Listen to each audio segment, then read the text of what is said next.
I'm all over the internet because of this job, and I hate feeling so exposed and out there, and that's why I love Delete Me.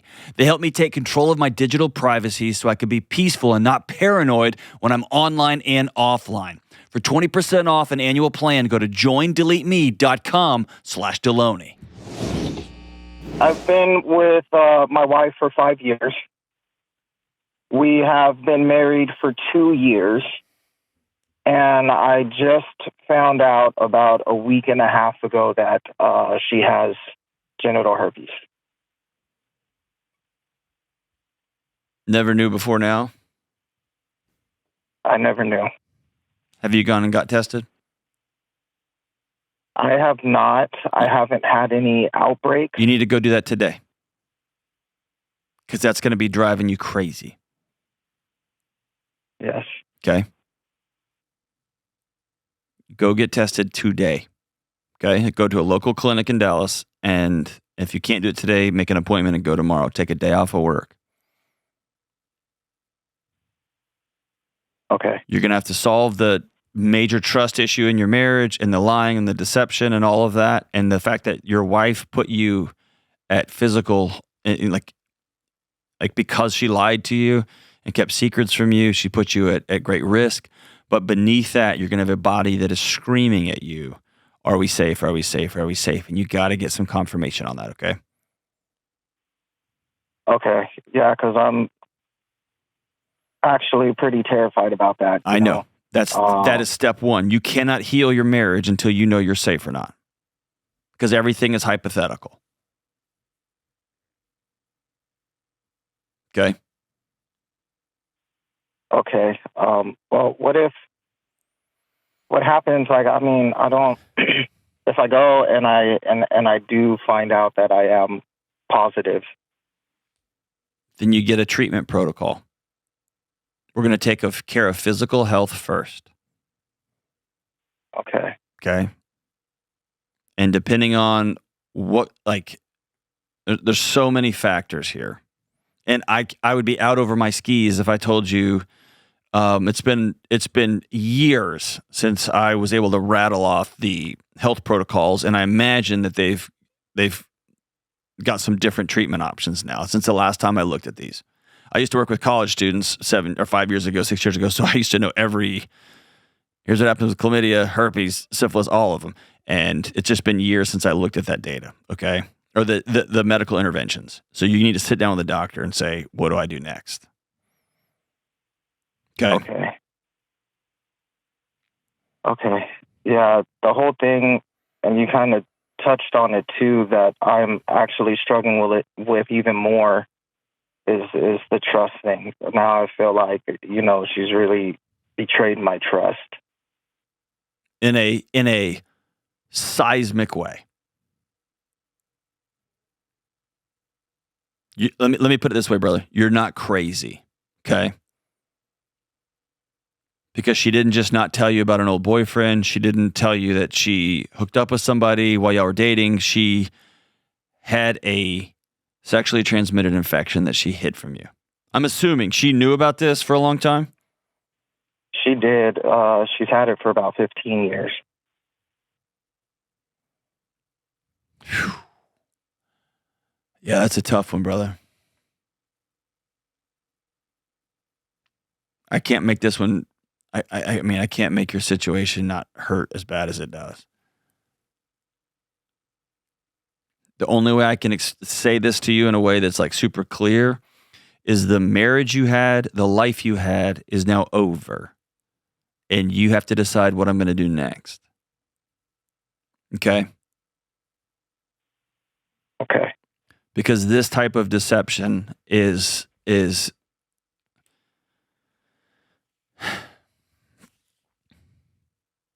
because it's not just about an emotional pain, which is big and real and scary. This is, she puts you in physical harm's way. Right. Right. So hear me say, you're not crazy. And I actually know people who are married with herpes, and their marriage is great, but they're open with each other and they're honest with each other. And chances are how long have you been dating? How long have you known her, been with her? For 5 years. Okay. Chances are 5 years ago, if she had said, hey, what's up? We've been having a good time before we're intimate. I need to let you know this. You may have said, I'm going to go my separate ways. Or you may have said, I don't care. What does that mean? Tell me about that. And you would have looked like you would have taken different steps 5 years ago. You wouldn't have built a house on a lack of information, on a lack of trust. What else has she been dishonest with you about? Well, as far as I'm aware of, this is the only thing. We have great communication. You don't. Right. Well, I thought we did. There you go. And there you go. That also is part of what circles in my head now, is just if she has been able to lie and be dishonest about this huge thing, what else has there been? Correct. And that's what I'm telling you. Everything in your relationship is different now. That doesn't mean you have to run to the courthouse and get divorced. That doesn't mean that everything's over. That means if y'all are going to stay together, y'all are building a new marriage from ash, from the ground up.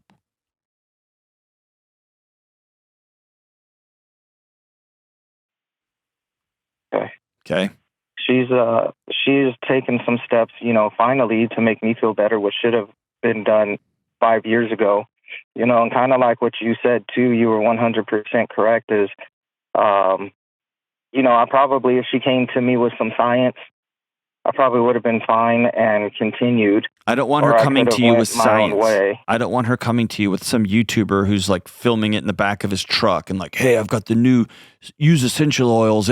I don't want that crap. I want y'all two going to a doctor together. Mm-hmm. The medical degree, went to college, who specializes in STIs. Okay.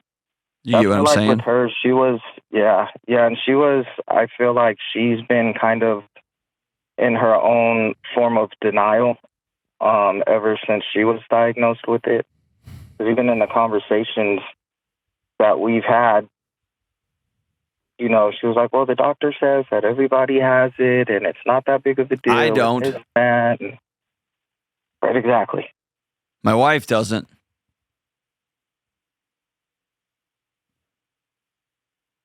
My friends don't. You didn't, right? Yeah. This is how it gets passed around, is that people lie to themselves and they lie to their partners.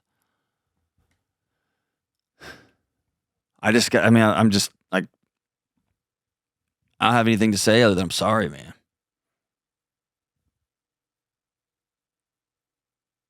It's strange to come home and your house is burned down, right? It's like an out-of-body experience. You're just plugging along doing life together, and all of a sudden it's like, oh, by the way, how'd you find out? I saw it. Okay. You're like, hey, what's that? And she's like, oh, BT Dubs.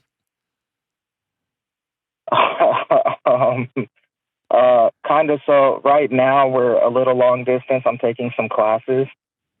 But it's been like that over the last 8 months. And I go and see her, every 3 months. This previous time she came here. And that's when I found out. That's how I saw it.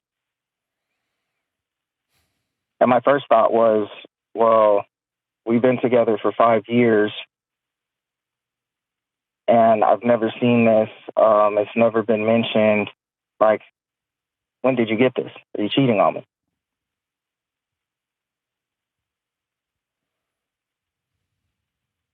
Which is a question you should for sure ask. And here's the thing. And I did. But here's the thing. Because there was such blatant, over-the-top dishonesty, if I'm you, my assumption is you're cheating on me since we're at long distance now. Right. And here's the thing. You get to decide what a path to trust looks like. I want to see your credit report. I want to see all your text messages. I want to see all the deleted messages. I want to see all your DMs. You get to decide, what is it going to take for me to trust you again, if that's a path you even want to take. And then she gets to decide, do I want to be with you or not? Yeah, it definitely is. I do want to rebuild the trust. And she has taken steps. Like, she actually called her ex from, however many years ago. I gave it to her. How do you know? Confirmed that she did have it. How do you know? Oh, well, I heard the conversation, and even in the conversation, she said, if he wants to call you and talk to you, is that okay? And that guy was like, yeah, I mean, it's a little weird, but I understand. Yeah, that's super weird. Yeah. But I mean, I heard their conversation. Okay. I want you to be honest with yourself about what rebuilding trust looks like. Okay. And I'm just going to tell you from sitting with so many college students over the years, that path to trust will be rooted in, are you okay?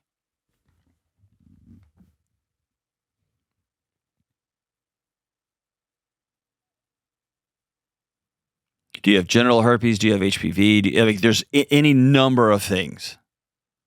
I'm going to go get tested for. I want the whole battery. Okay. Okay.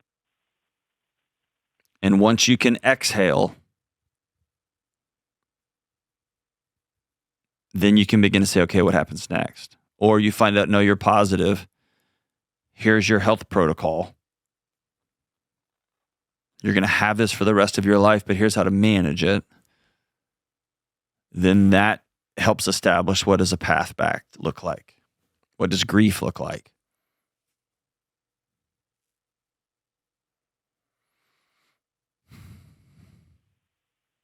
Yeah, that's the thing. I feel like if I do continue to move forward and I do have it, I'm going to be very angry. And your anger will be justified. Right, because in my head, I was just like, well, I guess I'll just see if I have an outbreak. Because from what I understand, it actually is really hard to know if you do have HSV2 as opposed to 1 if you're not having an active outbreak. I think you're right. But dude, I'm not going to ChatGPT and I'm not going to Google Docs on this one. I'm going to go sit with a physician. Okay, brother. Okay. And I know it's really cool to hate on modern medicine right now, but the doctors I know that I'm friends with that are working hard every day, they care about people a lot, and they're good. Go sit down with the doctor and say, this is embarrassing. I just found this out, and I need to get the full battery of testing. And then I'm going to start from there. I got to make sure I'm okay. And they might tell you, I can test for this, but this other one, just got to wait till there's an outbreak, and I hope you're good. Hope that's not the case. And hopefully you're safe and your body's healthy, and then y'all can begin to rebuild or not together out of that. But you're right to question everything. If your wife is willing to keep a secret that's going to negatively impact your personal health, then what other secrets is she holding? That's a fair question. That's a right question. And also, if you choose to stay in this and rebuild, holding her hostage isn't fair either. So she deserves a path. If you're going to stay, you want to rebuild, she deserves a path back to trust. You just have to be honest about what that path is. Man, I'm sorry, brother.